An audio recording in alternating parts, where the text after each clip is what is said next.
بنا نلقاه في يومنا يا سادتي يا كرام سيروا لنيل المنى للخير هيا بنا نلقاه في يومنا يا سادتي يا كرام سيروا لنيل المنى سيروا لنيل المنى.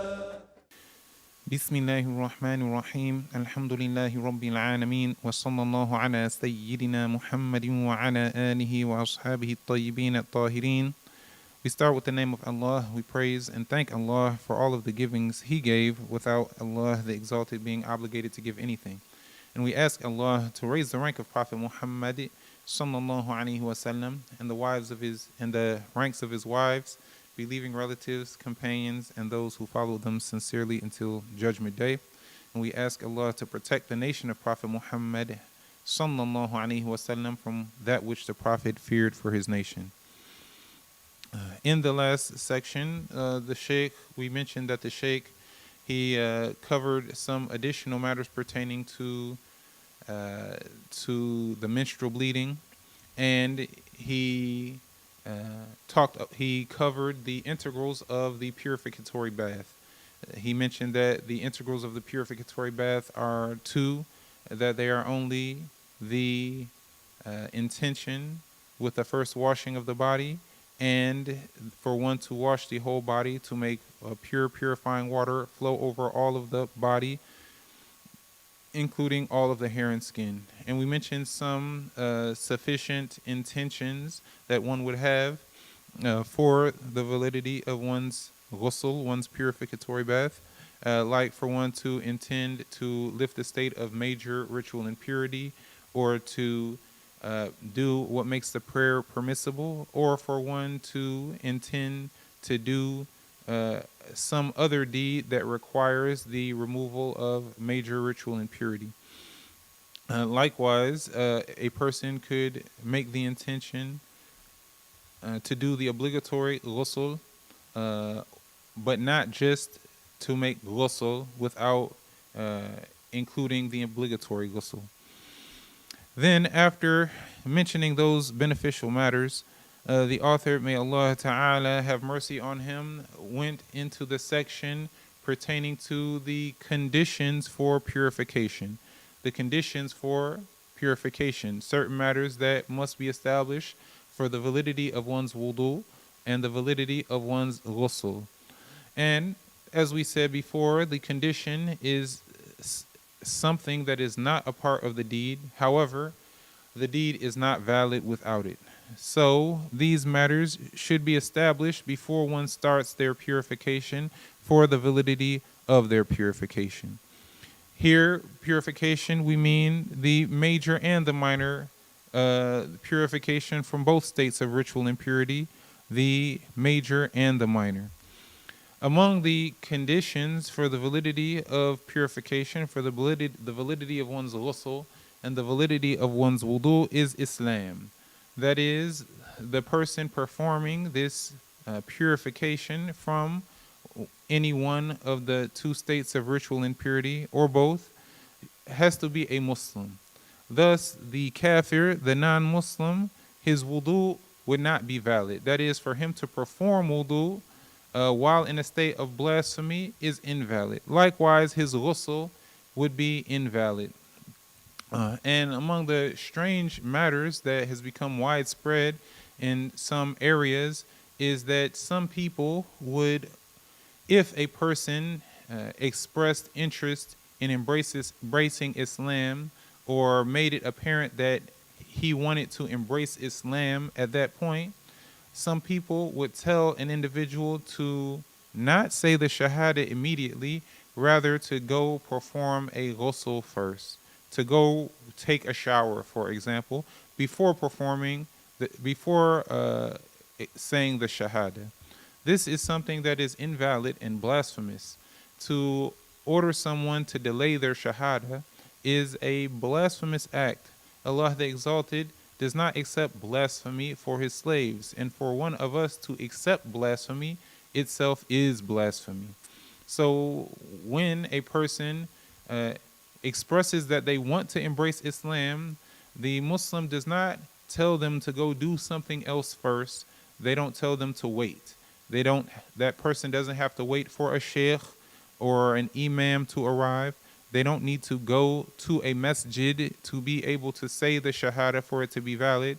Rather, they could say the shahada while they're all alone. If they say it properly, then they can say the shahada even if no one else was around, even if they weren't in the masjid, if they were at home or any other place, they could say the shahada, and while having the correct belief in their heart, that would be valid and accepted from them.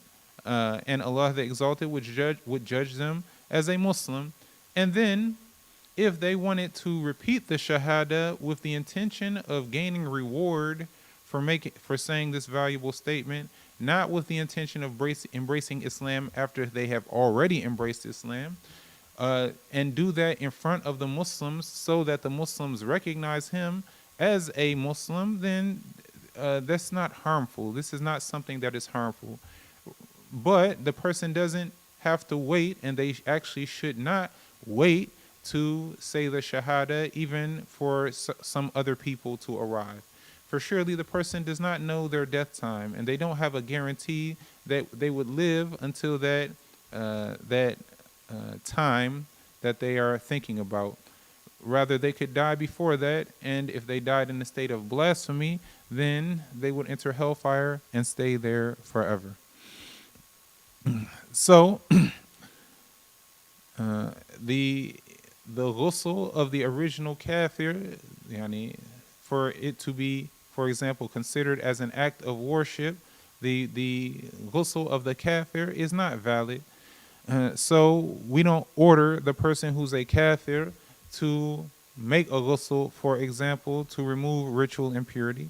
However, the wife of the Muslim who was among the people of the book, like the Jew or the Christian, this woman, she would be ordered to make a ghusl without an intention after the termination of her menses or the termination of postpartum bleeding, for the permissibility of her husband to have intercourse with her.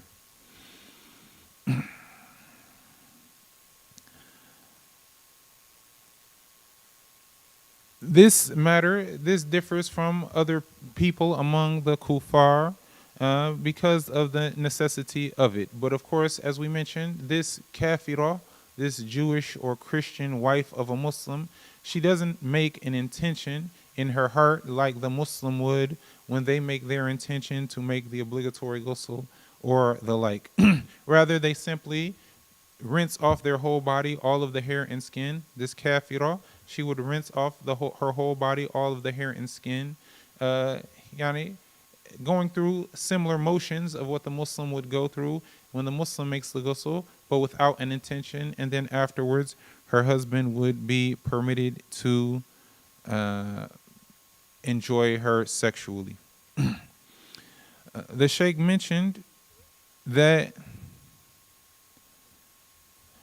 if the original kafir embraced Islam, then if before that some matter occurred to them that necessitates a ghusl, whether it was sexual intercourse, ejaculation, the termination of menses, the termination of postpartum bleeding, or childbirth, then the kafir would be, the kafir who just embraced Islam, so then they would be judged as a Muslim at that point, would be obligated to make a purificatory bath for the validity of their prayer.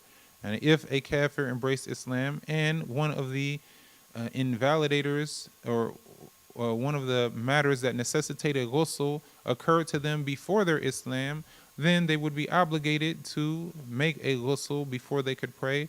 Otherwise, it would be an optional matter.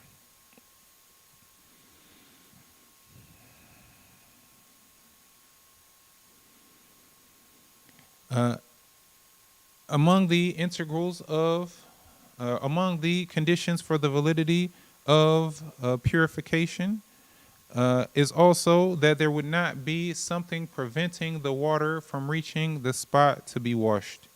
So, for example, the manicure, the nail polish that some women wear, this is something that coats the nails in a way that prevents water from reaching them. If the manicure was used, if the nail polish was used, and the woman poured water onto the nail that is coated by the nail polish, the water doesn't actually reach the nail. And the nail is a part of the body that must be washed for the validity of wudu and for the validity of ghusl. So if the nail polish was applied and it had dried, for example, then this would have to be removed fully for the validity of the ghusl and for the wudu, because among the conditions for the validity of purification from major or minor ritual impurity is that there would not be something that prevents the water from reaching the spot to be washed or the spot to be wiped. Another example that the Sheikh mentioned is if there was grease that was stuck to the skin. You know that sometimes grease, it becomes thick. Some grease at room temperature, it will become close to being a solid. So if a part of the body was coated with this grease in a way that if water was poured on it, it would not cut through it and get to the skin. Rather, it would go over that grease and then and not reach the skin, then this grease must be removed for the validity of purification so that the water could reach the spot to be washed. Likewise, if there was a lot of dried paint, for example, on a person's body, they would need to remove that so that their ghusl or their if there was dried paint on a person's body that was covering a part of the body that needs to be washed for purification, then they would need to remove that paint for the validity of purification.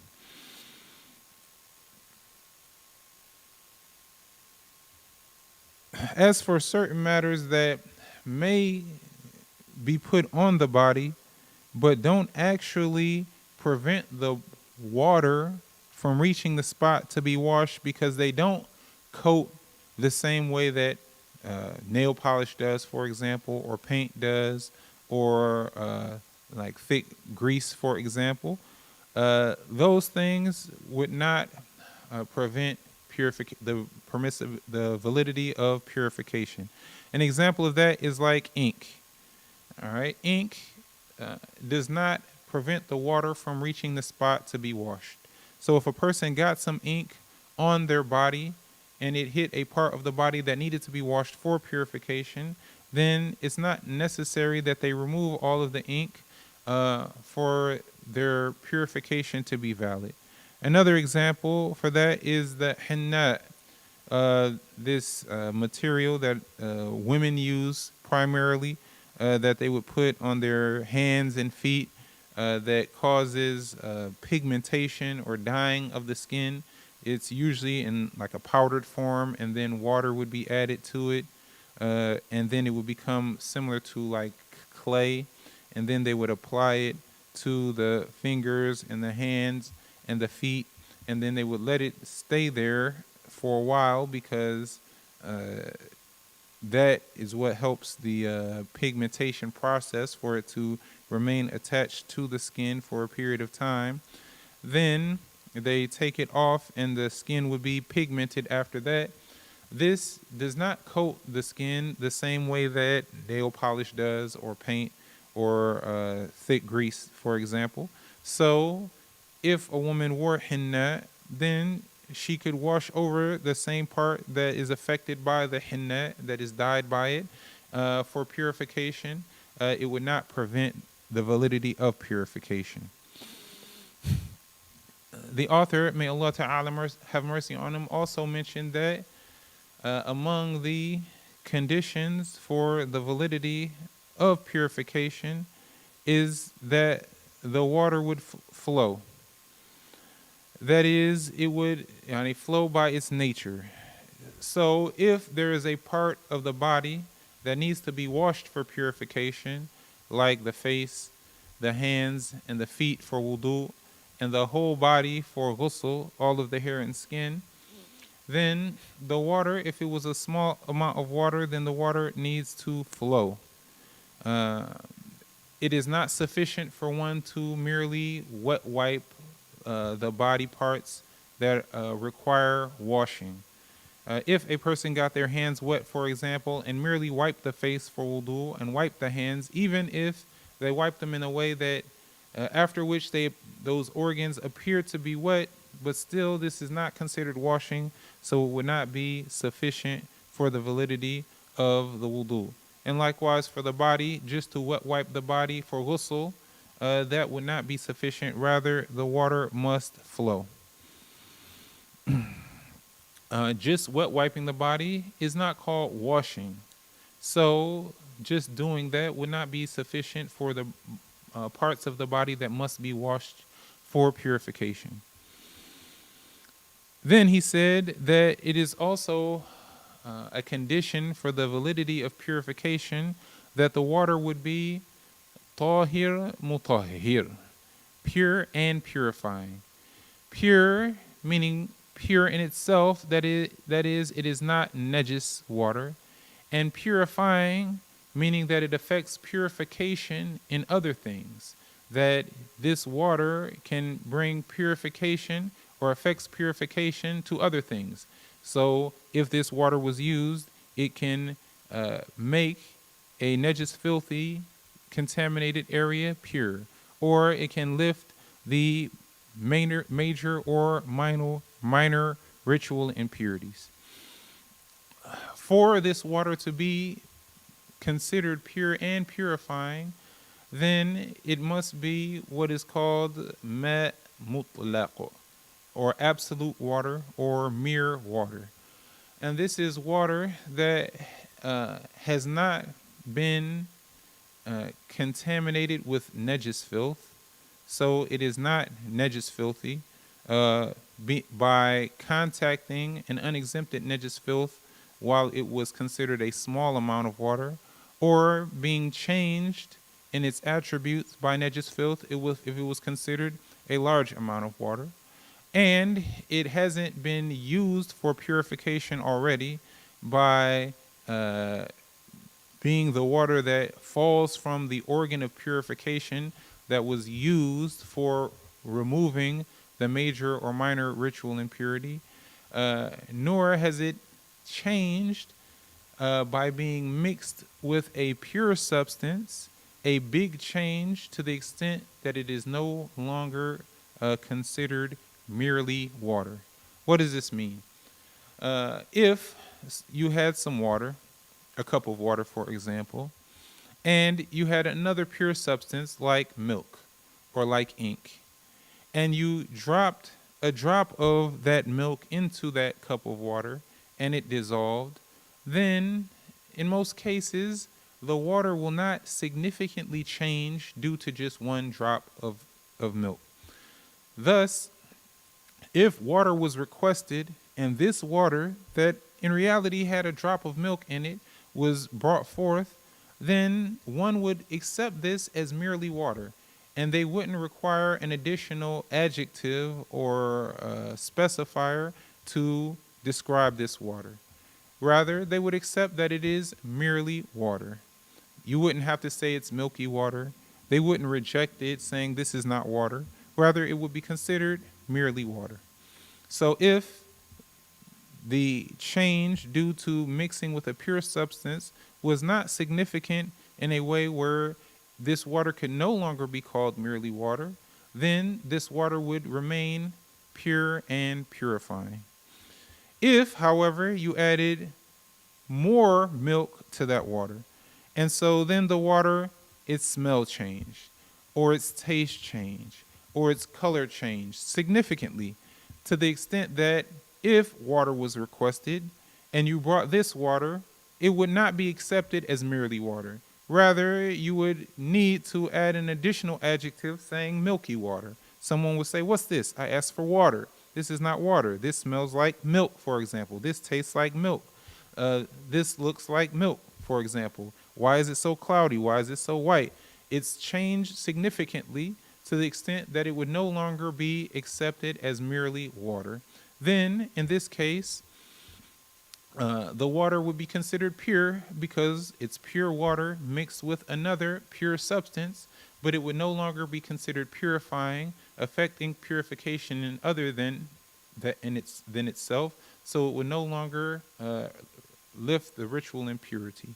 It would no longer be suitable for wudu or ghusl, for purification. However, if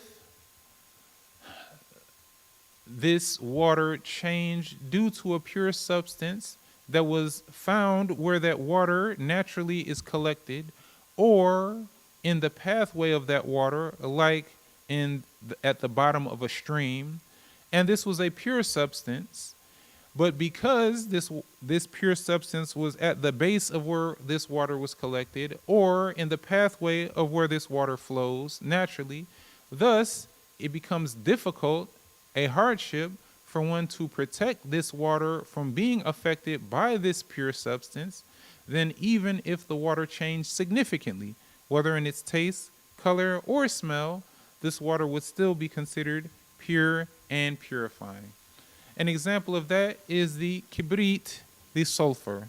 The sulfur, it has a odor that many people will consider undesirable.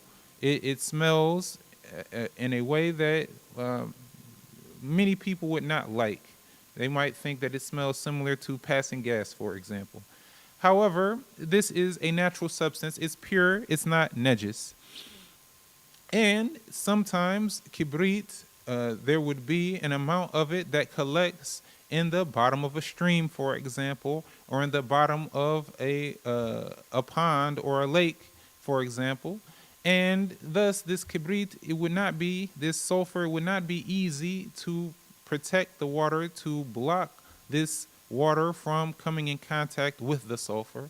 So if the water ran over that sulfur or was affected by that sulfur that was at the base of where it was collected, then, and thus the water gained a strong smell due to that, still this water would be suitable for purification because of the circumstance of it being difficult to protect the water from it.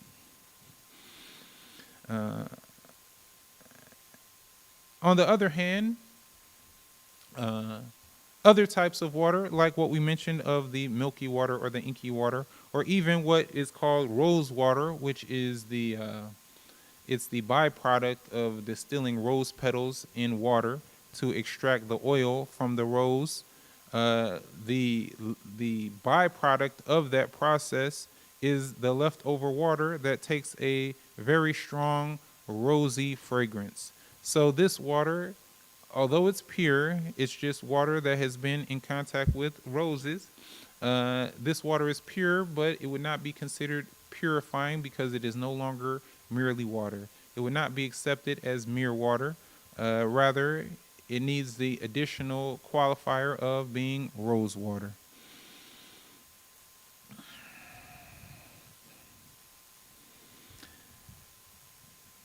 The Sheikh, he gave some examples of mere water like seawater or river water or melted snow or melted hail.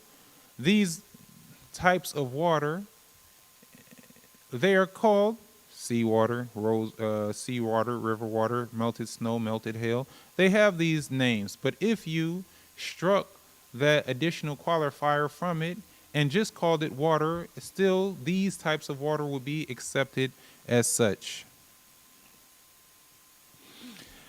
Likewise, if something got into the water that does not dissolve into the water, something foreign that goes into the water that does not dissolve, rather it would be considered mujawira, that it neighbors the water but without actually dissolving into the water, like the oud wood.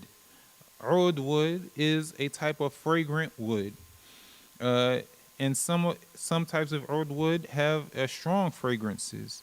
If this oud wood was put into mere water, pure purifying water, and left to sit for a significant period of time, this water may gain the fragrance of the oud, but without something from the wood itself actually dissolving into it. So even though this water would, its fragrance would change because of this wood that was put in with it, but because the wood itself has not dissolved into it, causing and affecting that change, then this water likewise would be considered pure and purifying. Then the author continued by mentioning that it is a condition for the validity of purification that the water, if it was less than 2 which means that it would be considered a small amount of water, that it would not contact an unexempted najis filth. 2 of water is approximately 190 liters. So what is 2 or more is considered a large amount of water, and what is less than 2 is considered a small amount of water. If the amount of water was less than 2 then it is a condition for the validity of using it for purification that it would not have contacted an unexempted najis filth. An example of unexempted najis filth is like urine. If the small amount of water contacted an unexempted najis filth, then that water would be considered najis filthy. That water itself would be considered najis filthy.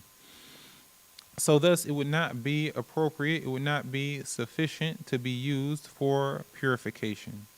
However, if the amount of water was was considered a large amount of water, whether 2 or more, then mere contact with najis filth does not deem the water to be najis filthy unless it changed in its taste, color, or smell due to the contact with that unexempted najis filth, even if it was a slight change.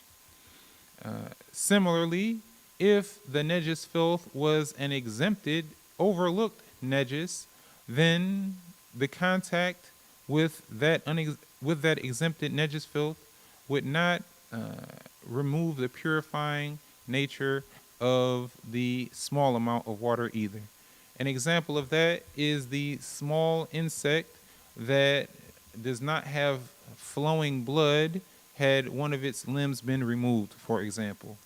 This type of insect, like a small fly, if it fell into some water alive and then died while in it, then this is a dead animal, a inedible dead animal.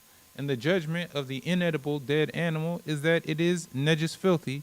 However, this type of insect, with this description, is considered an exempted najis filth for what pertains to water and food, for example. If it fell into your juice, for example, or your food, your soup, then this would be an exempted najis filth. So even though it's a dead animal, and the judgment of the inedible dead animal is that it is najis filthy, it would not make the water najis filthy as long as the water did not change.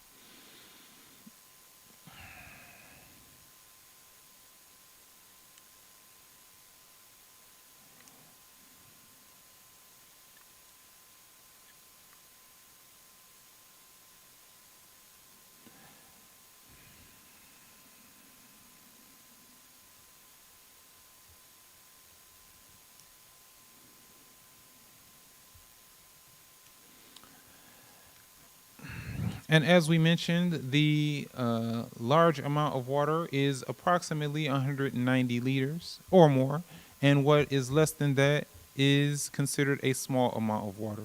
The large amount of water is not considered najis filthy unless it changes due to its contact with with a najis filth, and the small amount of water would be considered that they would be at a state of mental discrimination, not like a prepubescent child, and that there would not be something preventing the water from reaching the spot to be washed, and that the water would flow. And he mentioned that the water would be pure, purifying water, and he explained the definitions of those matters. May Allah the Exalted guide us to the acceptable deeds. Walhamdulillah wa sallallahu ala sayyidina Muhammad wa ala alihi wa ashabihi at-tayyibin at-tahirin. La ilaha illallah. Allahumma salli ala sayyidina Muhammad. Assalamu alaikum wa rahmatullahi wa barakatuh. Rather, that was the mani of the man. So she would not be obligated to make a ghusl, to re-perform her ghusl, for her to be able to pray.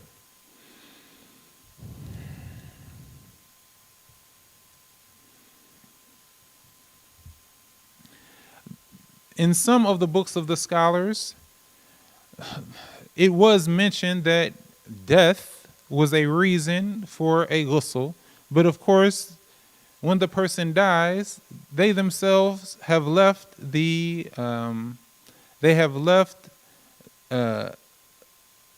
abode of accountability. They have left the state of accountability, so the dead person is not obligated themselves to make a ghusl. Rather, that would be a communal obligation upon the Muslims to wash the dead body, along with shrouding him and praying for him and burying him.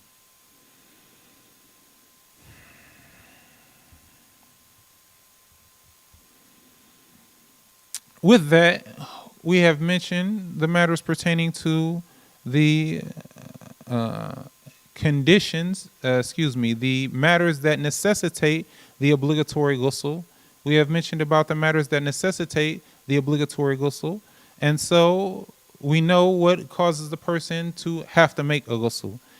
No other matter makes the person have to make a ghusl for the obligatory prayer. Rather, these 5 matters are it.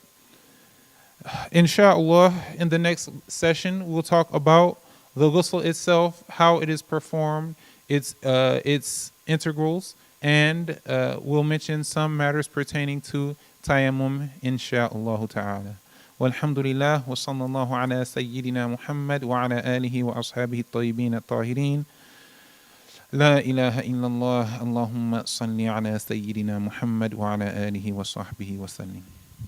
قلوبنا هامت بذكر الله الله الله الله قلوبنا هامت بذكر الله الله الله الله قلوبنا هامت بذكر الله الله الله الله قلوبنا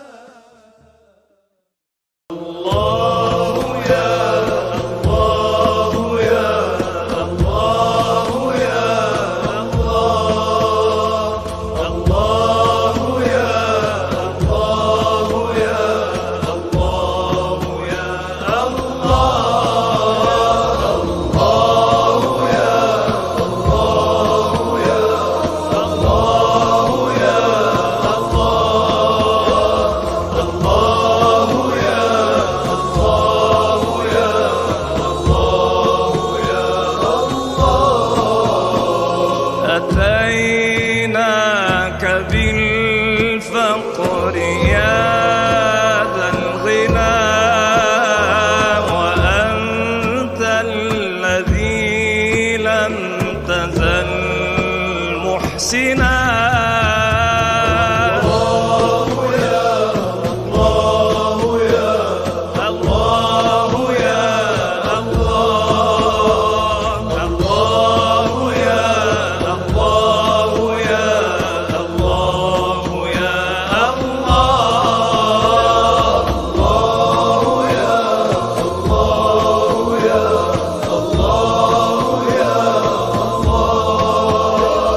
Allah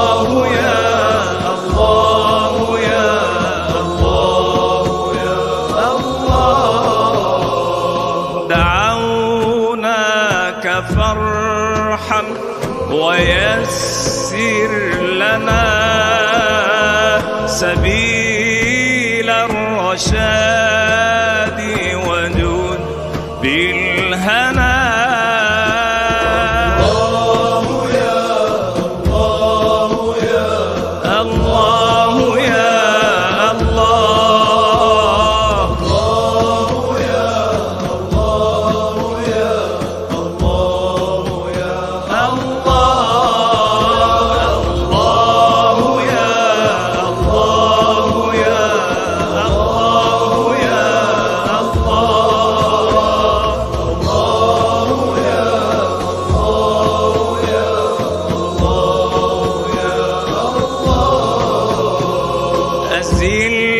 كربنا فالعنا قد دنا، أنزل كربنا فالعنا قد دنا، أنلنا المنى أغننا واحمنا.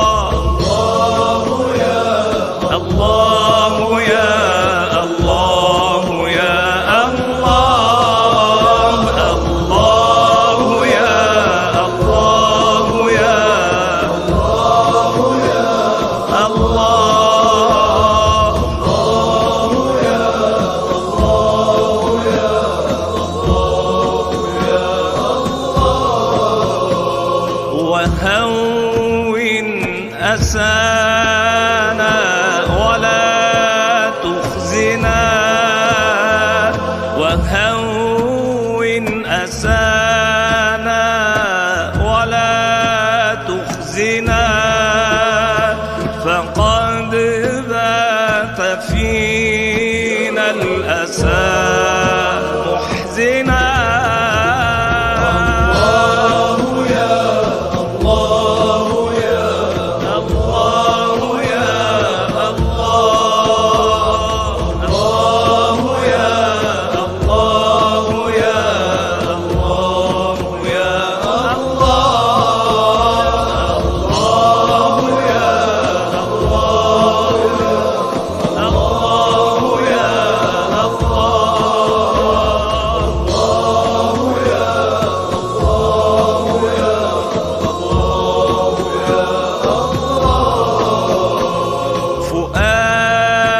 اغتنى بالهدى واعتنى، فؤاد اغتنى بالهدى واعتنى،